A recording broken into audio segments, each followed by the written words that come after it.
America के 16वें सबसे बड़े बैंक सिलिकॉन वैली बैंक को बंद कर दिया गया है। बैंक के बंद होने से न सिर्फ अमेरिका बल्कि दुनिया भर में तरह तरह की आशंकाएं पैदा होने लगी है। भारत में भी इसका असर देखने को मिल रहा है। इंडियन स्टार्टअप्स और शेयर मार्केट के बीच चिंताएं बढ़ने लगी है। संकट इतना गहरा गया है कि सिर्फ 2 दिन के दौरान ही बैंक के $100 बिलियन रुपए डूब चुके हैं। ये बैंक सभी स्टार्टअप्स को फंड देता था और वहीं अब बैंक को लेकर एक बड़ा खुलासा हुआ है। सिलिकॉन वैली बैंक के 2 शीर्ष अधिकारियों ने शुक्रवार को कंपनी के धराशायी होने से महज 2 सप्ताह पहले लाखों डॉलर वैल्यू का स्टॉक डंप कर दिया। एक मीडिया रिपोर्ट में ये जानकारी दी गई। बताया जा रहा है कि एसवीबी के सीईओ ग्रेग बेकर ने बैंक को हुए भारी घाटे के ऐलान से ठीक पहले $36 लाख वैल्यू के शेयर बेचे थे। ये शेयर बैंक की parent company SVB financial group के थे।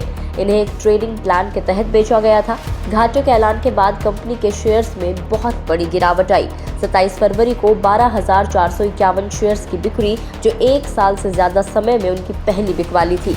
रेगुलेटरी फाइलिंग से ये जानकारी मिली है। उन्होंने ट्रेडिंग प्लान फाइल किया था जिसके तहत उन्हें 26 जनवरी को शेयर्स को बेचने की परमिशन मिली थी।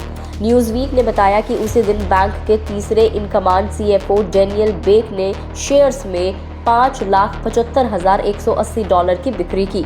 रेगुलेटरी फाइलिंग से पता चला है कि शेयर्स की बिक्री एक रिवॉकेबल ट्रस्ट के जरिए की गई थी जिस पर बेकर का कंट्रोल है।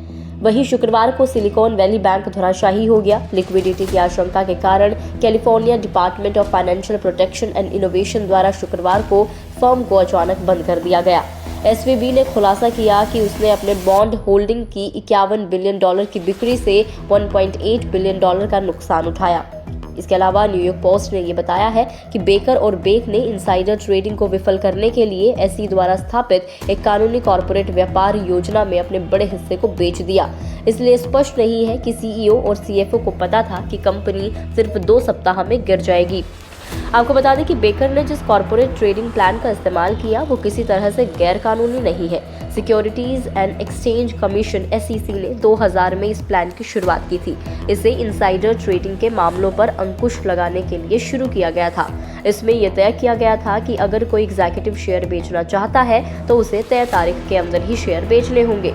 लेकिन इस मामले में शेयर्स को बेचने की टाइमिंग और कंपनी के नुकसान के ऐलान की टाइमिंग मैच करती है।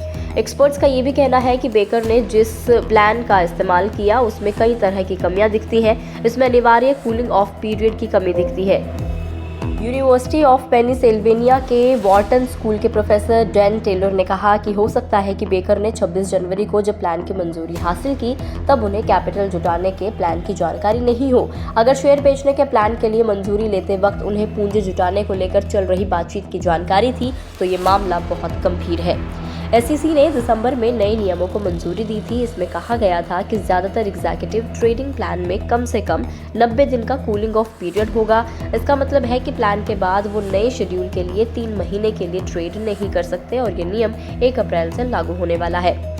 उधर इस क्राइसिस का असर बाकी के बैंक्स पर ना पड़े, इसके लिए फेडरल डिपॉजिट इंश्योरेंस कॉर्पोरेशन और फेडरल रिजर्व एक फंड तैयार करने का प्लान बना रहे हैं। अमेरिकी फेडरल रिजर्व ने सोमवार यानी 13 मार्च को इमरजेंसी मीटिंग भी बुलाई है। इसमें अमेरिकी federal reserve board of governance इस क्राइसिस से निपटने के उपायों पर चर्चा करेंगे।